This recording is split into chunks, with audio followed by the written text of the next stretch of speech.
In the ever-growing and bustling town of Columbia, Missouri, lies a small cemetery, sheltered and shaded by the town and trees that continually grow around it. In the year of 1822, this cemetery, once part of the Jewell family farm, seen the burial of its first inhabitant. It would not be till 1841 that the small and peaceful area would become an official cemetery, known as Jewell Cemetery.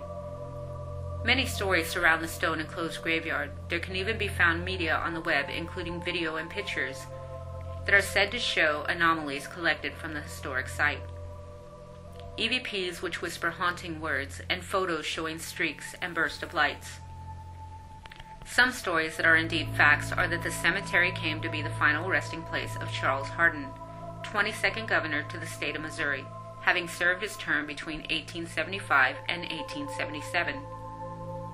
Charles Hardin, born in 1820, would die in 1892 and be buried in a private cemetery in Missouri, only later to be moved to Jewell Cemetery. Layered about the very back of Jewell Cemetery are the unmarked graves of what are said to be the headstones of slaves. Owned by the families and buried here, hidden in the background, they take their place in the distance, as if indicative of the way they may have been forced to live their lives and now their deaths. Also within Jewell Cemetery can be found the gravestone of a child having been born in March of 1865 and having died in January of 1866. A story that one can only imagine must have been full of tragedy and sadness alike, adding to the sorrowful ambiance of the graveyard. In conclusion, one fact about the historic site holds front and foremost in my mind.